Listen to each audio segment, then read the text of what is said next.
You're in the water loop.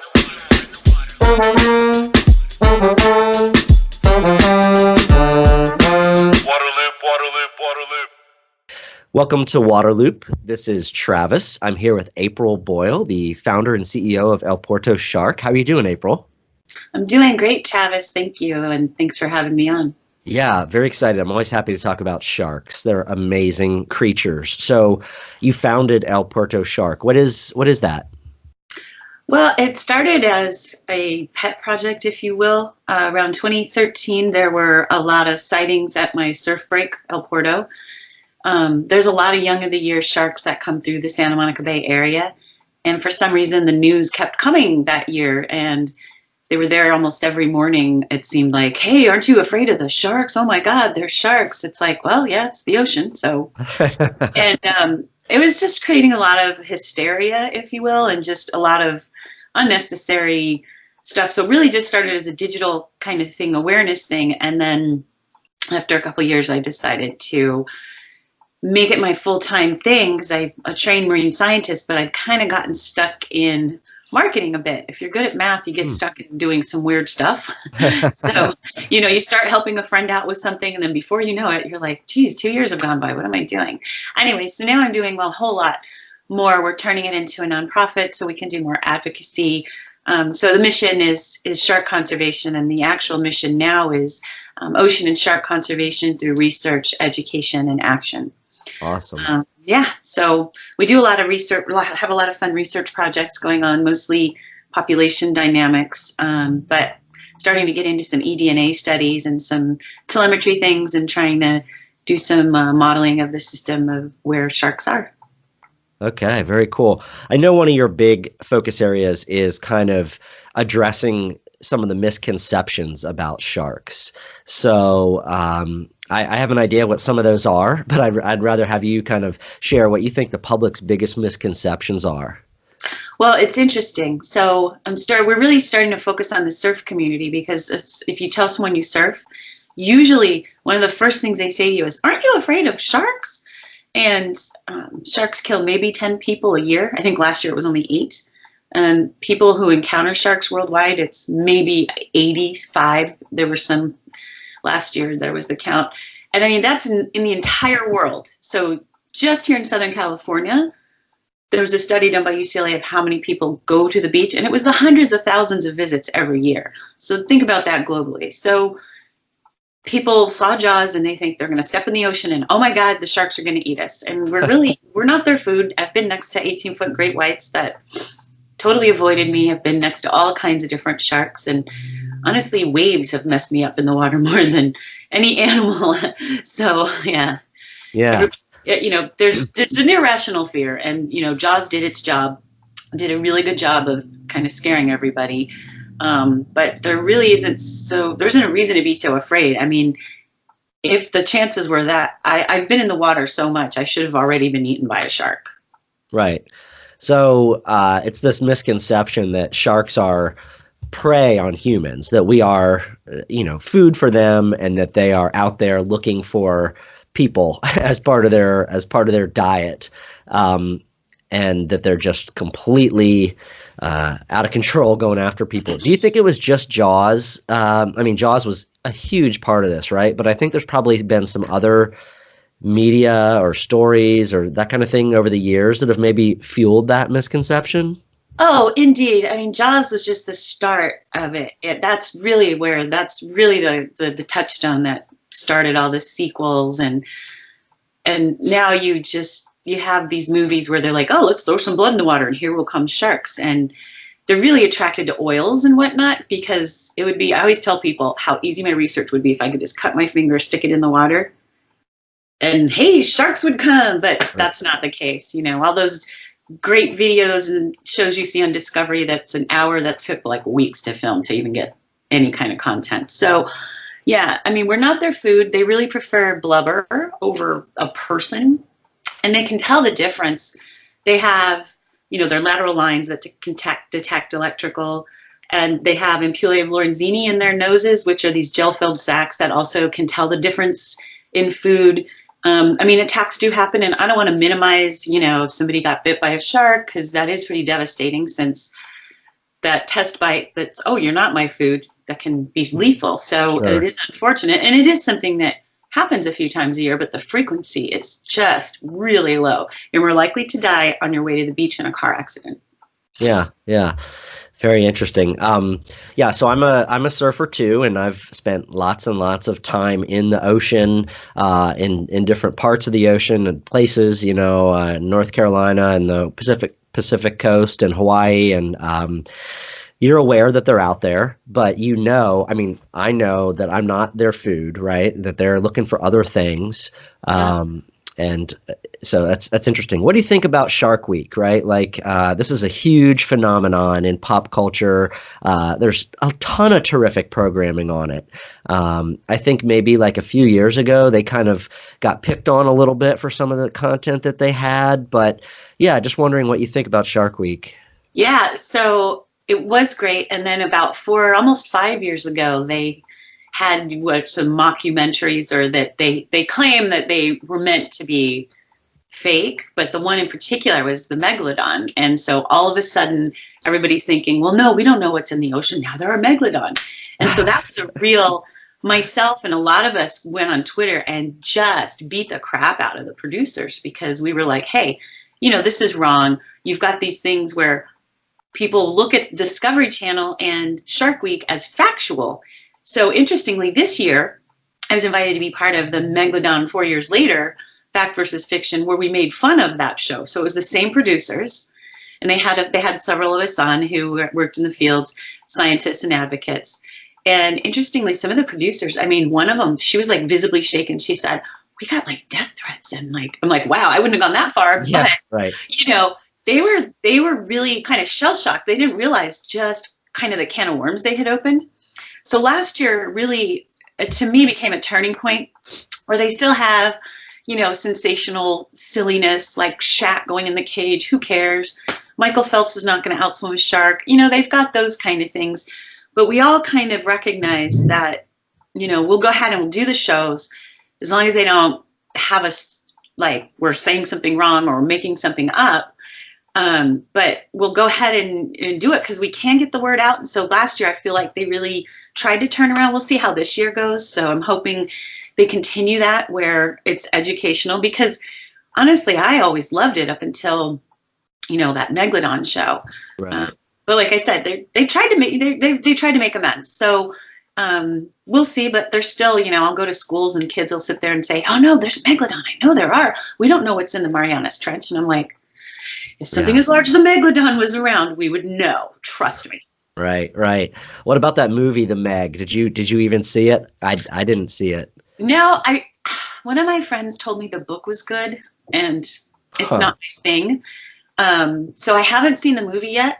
When it comes on, I'm sure, like, I haven't gone on my way to see it, but I'm sure I'll throw it on once it comes on Netflix or something. Because Jason Statham, he's great in every movie. It's always him fighting something or other. Right. So yeah, I mean, I'll probably watch it. I do watch every bad shark movie that comes out. Probably the worst lately was that 47 Meters Down. Talk about no facts. Like, I'm not even familiar with that one. Oh, it's really bad. So these two ladies go cage diving in Mexico, and it's rickety, and the boat's rickety, and their cage falls to the bottom, and they're not crushed or anything, and somehow through the film the dive boat operator drops down more air to them, and it just goes right down to them, and I mean, it's just super ridiculous. And and there's a shark in it, and it's coming to eat you and all this stuff, but it was really bad. The Shallows was pretty bad too.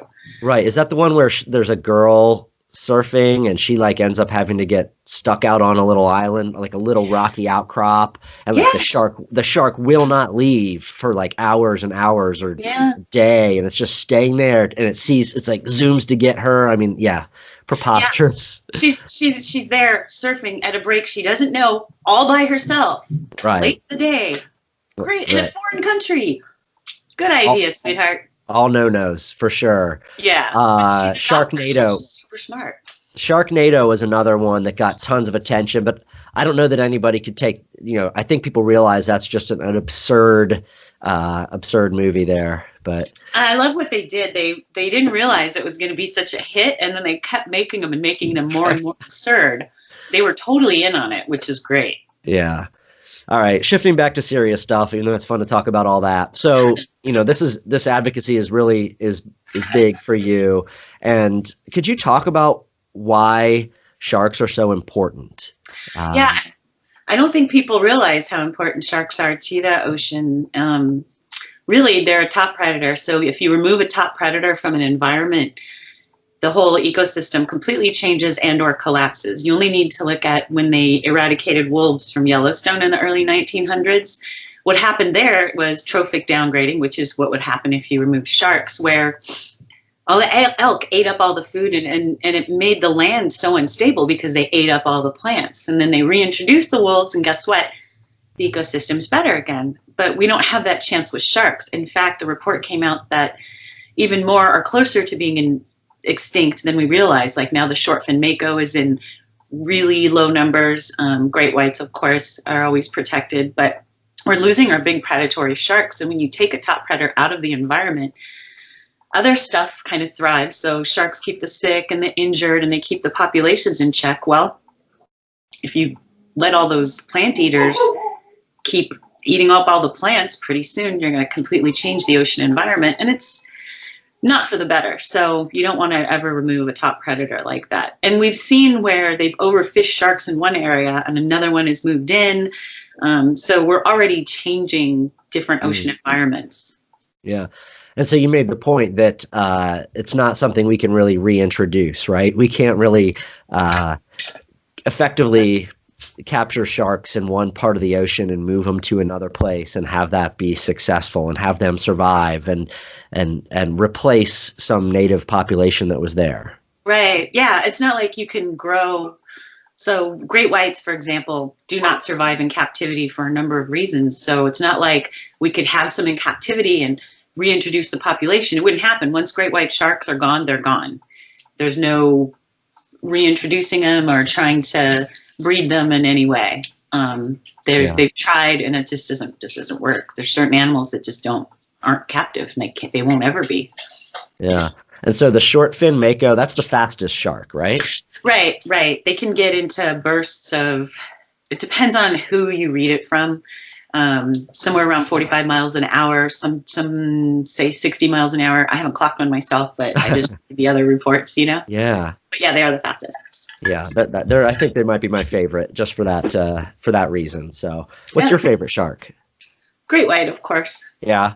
Okay. Yeah. Just because they're so amazing in their size and predatory power and just their majestic kind of sharks, huh? Yeah, they really are. When you're next to them, like they're really big ones. They're just so graceful, and they have their beautiful blue eyes. By the way, they're not black like doll eyes. Great white sharks have blue eyes, and they're just gorgeous. And they swim by you, and they're just super graceful. And even though they're big and they're displacing a lot of water, you still barely feel them. And then they just come up out of nowhere, and before you know it, there's 3 or 4, and they're just really beautiful. And they all kind of, all animals have different personalities, just like people. Some people are mean, some animals are mean, some are nice. So it's interesting to see the different personalities and the different types of sharks.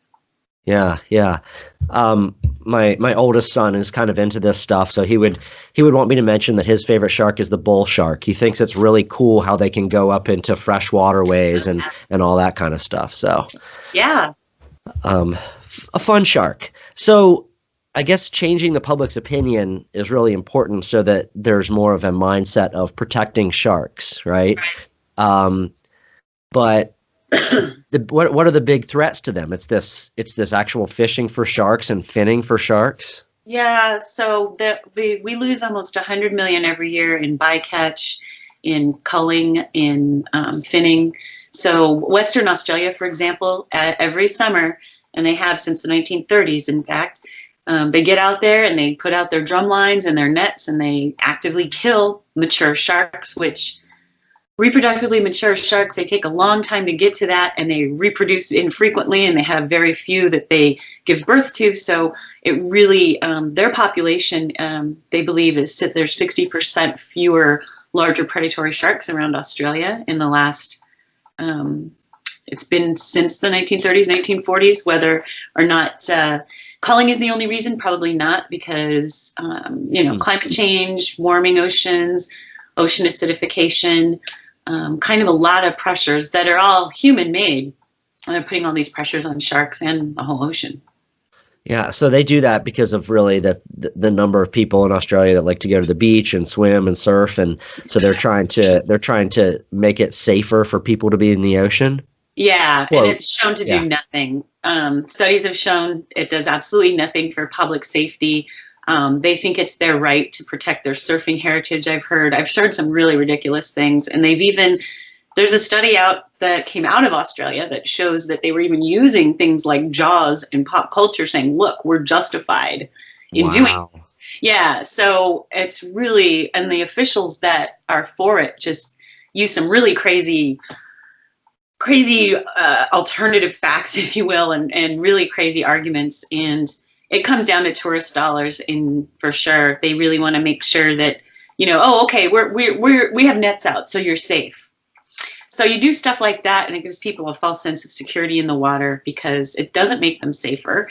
And if you're if you feel too powerful and confident in the water, that's not always a good thing. You as a surfer know that. You always got to be aware of what's going on. Yeah, definitely. Yeah, you don't want to be in the water thinking, oh, nothing's going to happen to me. I mean, I saw that kind of thing in Florida where people saw, the Gulf of Mexico. It's like a pretty calm day.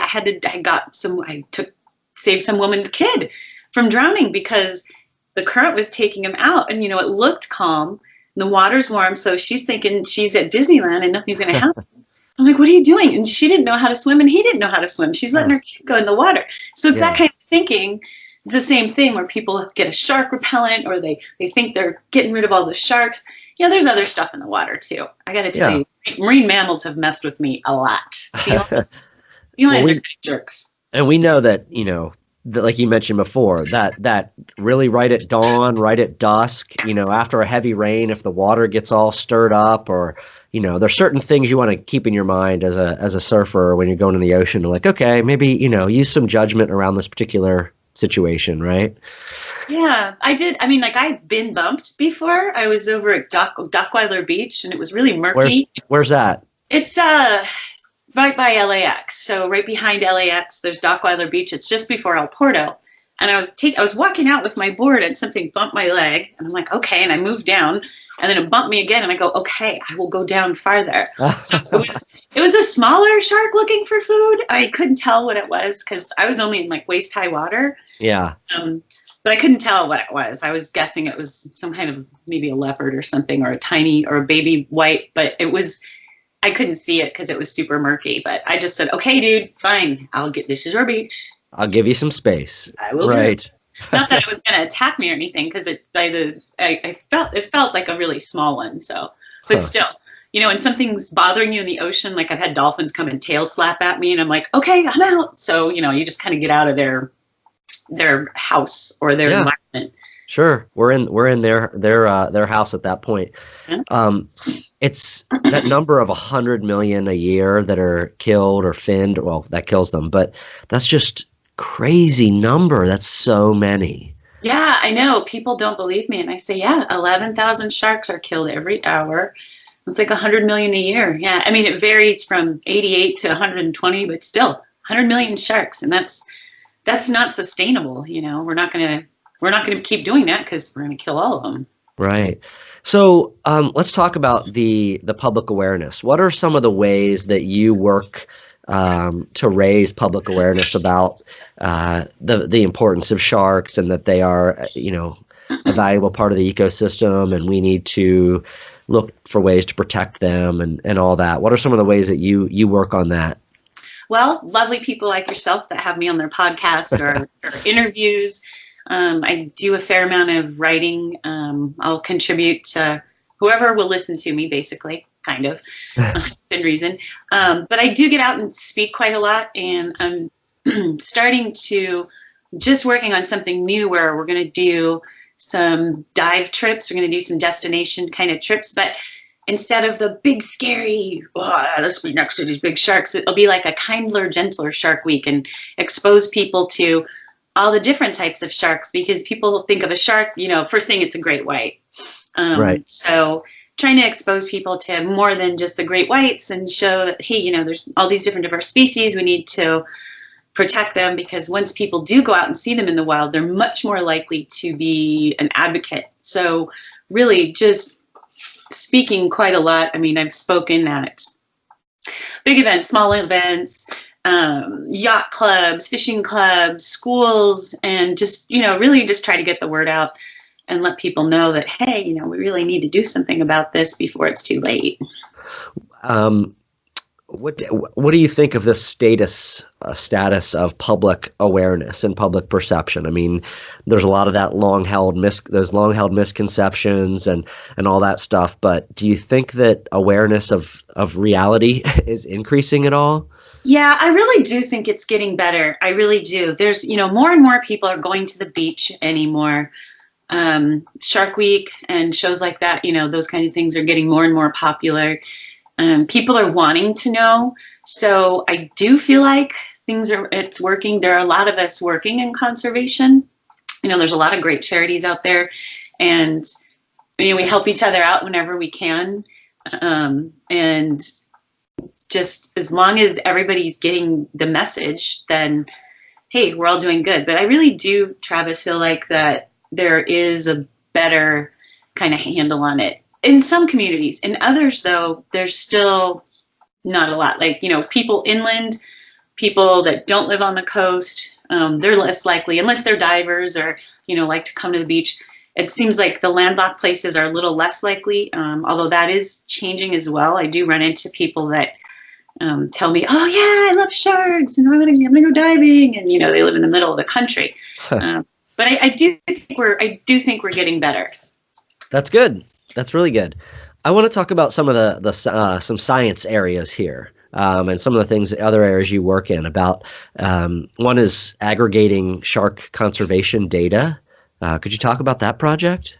Well, so what I've worked on for the last several years is working on getting sighting data. So there's a couple of websites that report when they see sharks, et cetera, and have it on there. So scraping those and trying to put together a database of, where sharks are, what type they are. Usually only the big ones get reported, fortunately and unfortunately. So, but really just trying to put together a comprehensive mapping of, people see sharks.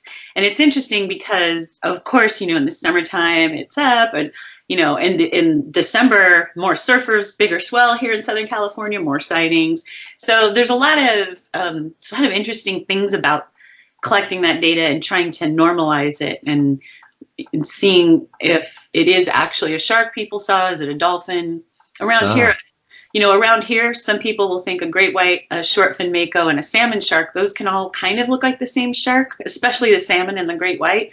The short fin mako is more of a torpedo shape, but still, there was a fisherman in Long Beach once, and they caught a smooth hound, little dogfish, and they go, look, it's a baby great white. And I'm like, no, it's not. So, people tend to think they're all great whites. So collecting the data and trying to see what sharks are out there, what the frequency is, and really the goal with that is turning people into citizen scientists and understanding, especially surfers, because surfers are in a great position to be advocates. So instead of going, yeah, man, it feels sharky out here, I got to get out of here, flipping that narrative and reporting when they have sightings and whatnot, because, researchers, we can't be everywhere all the time.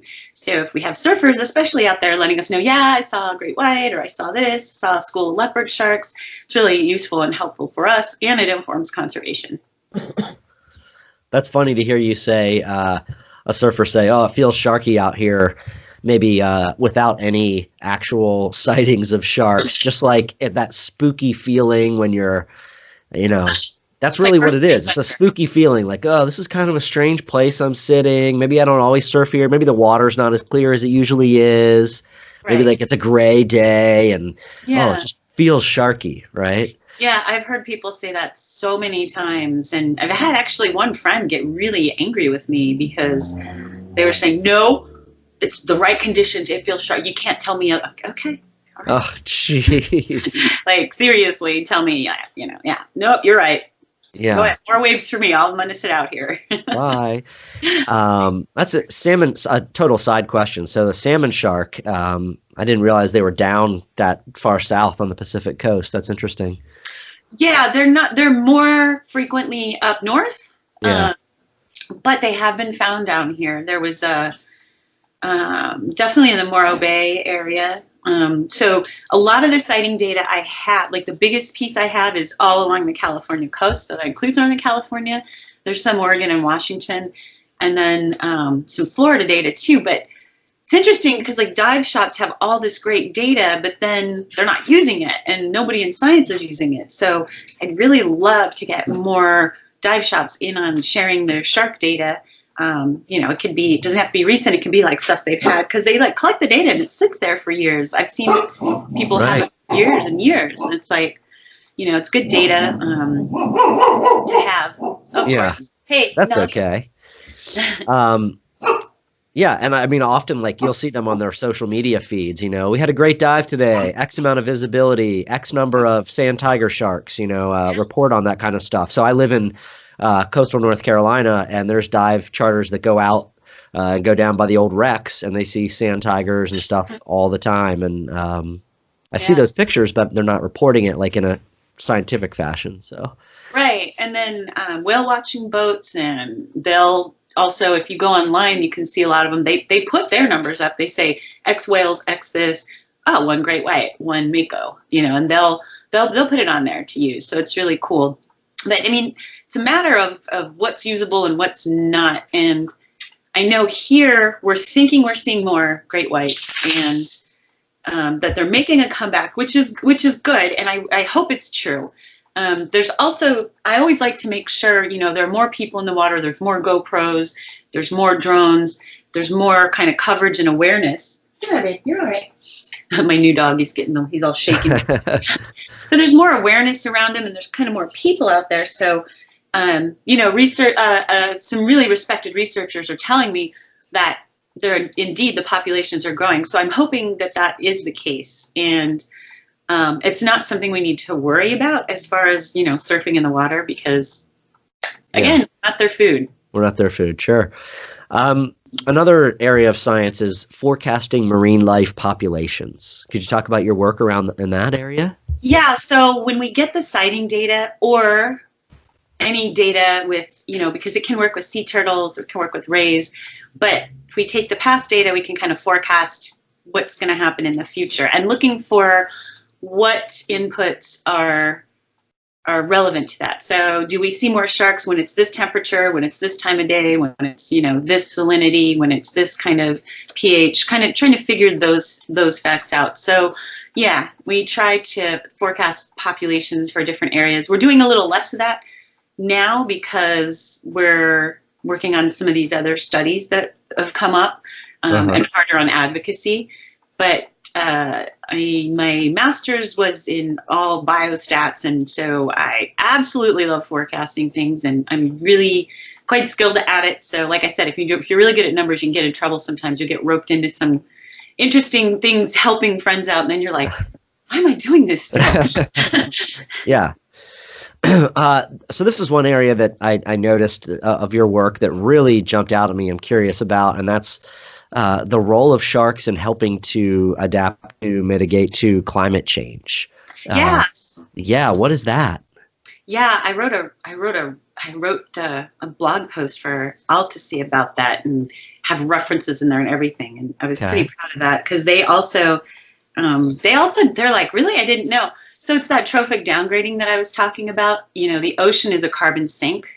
And if you have less plant life, most of our oxygen comes from the plankton and the ocean and all that. But then, there's mangroves, there's other plant life. And if you don't have all this plant life in the ocean, well, you don't have as much ability to absorb that carbon. So that's the part of it that people don't realize of their importance is, yes, they play a factor in climate change. And then the really big sharks, really big ones, and whales, they sequester a lot of carbon in their bodies and they sink to the bottom when they die.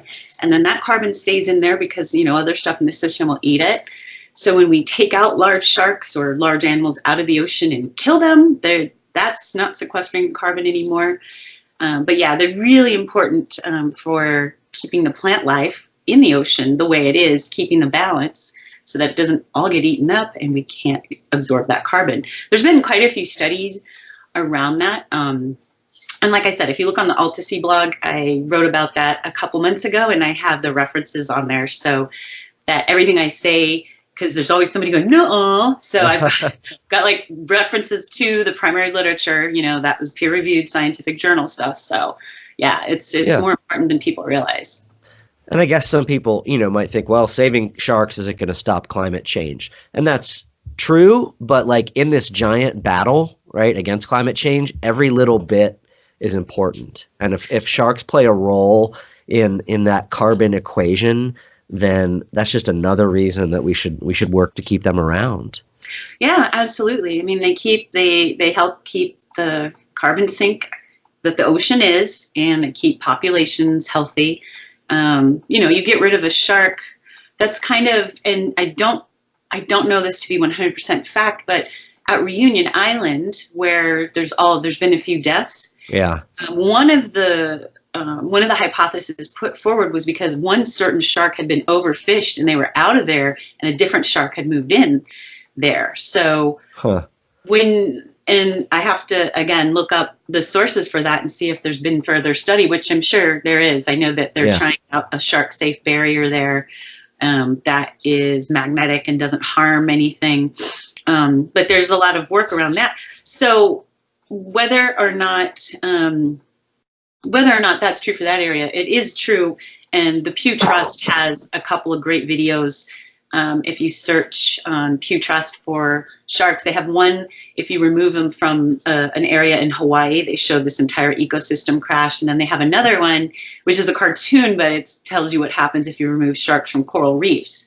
So there's a lot of really great information out there. Like I said, Pew's they're huge. And so they've got these two great videos, and then a lot of other research is being done around it. There is one researcher that her entire work has been sharks and climate, and I just can't think of her name right now. Okay, interesting stuff. So looking at solutions or ways to help better protect sharks, the public awareness is one. We'll talk about that in a second. But I know that something you say is really important are partnerships.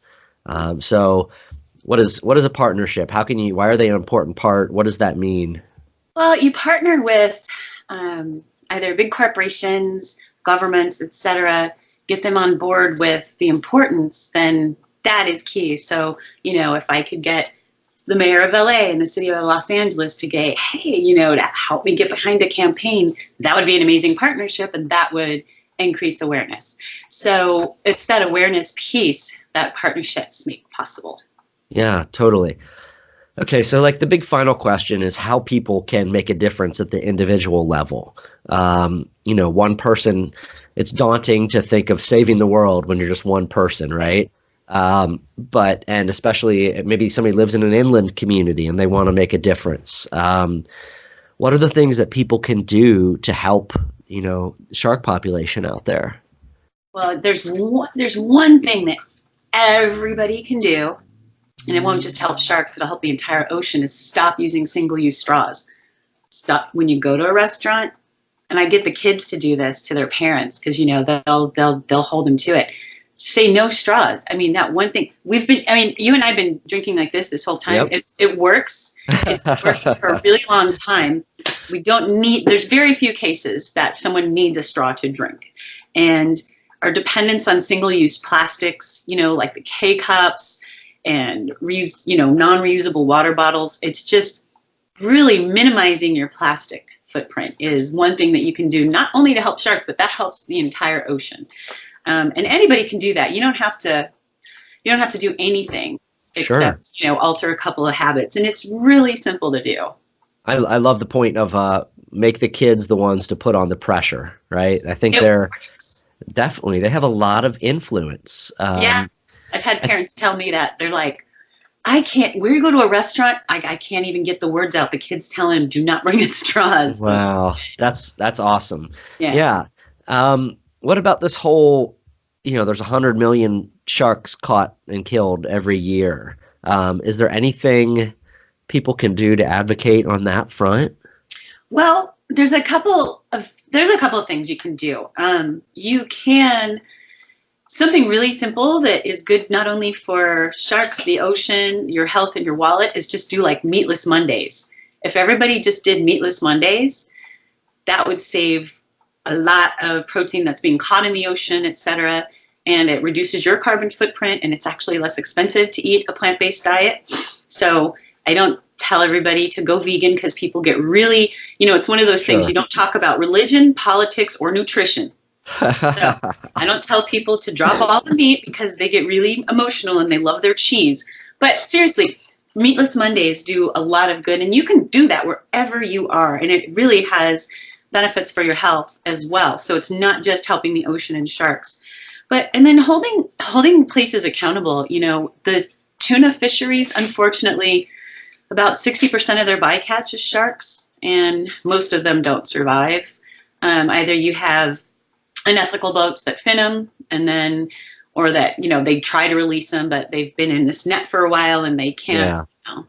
So it's really difficult. Just making themselves aware, not buying products that contain shark. Don't buy shark liver oil or those little. What's horrible, and you've seen them around the beaches, I know, are those little jars, and they have like a dead shark embryo in it, and it's just disgusting. Crazy. Yes. Yeah. Shark products, just staying away from them. And I mean, those with the plastics, that stuff everybody can do, and it's not, going out of your way, right, or really changing anything. And then with no benefit, like, the Meatless Mondays has a benefit for you as well as for the environment and the oceans. Yeah. I mean, I definitely, especially as I've been starting to do this podcast and talking to people about ocean sustainability and overfishing and sharks, and I'm having a harder time eating seafood, just because you're tapping into that wild population. It's not like when people go eat a burger or, fried chicken or something that's coming from a sustainable, renewable source, right? Yeah. Whereas the ocean, we're taking out all of the life from the ocean, and it's tough. When I was in Fiji, the boat captains told me that around every country, there's a certain barrier, and I forget how many miles it is.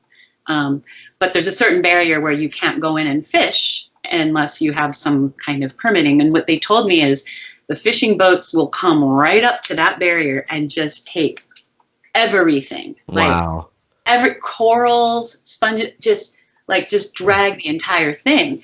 And not everything's edible or usable for humans. And so it is really a shame, and people move to a seafood diet because it's healthier than a beef or a pork in their opinions, and that's fine. But like you're saying, the sustainability is really, you have to know where your tuna comes from. We have all this dolphin-safe tuna. I'd love to see shark-safe tuna. Ah, there we go. There's nobody. Great white Bruce isn't as cute as Flipper, so that's an uphill climb. Bruce was pretty cool, though. Pretty cool.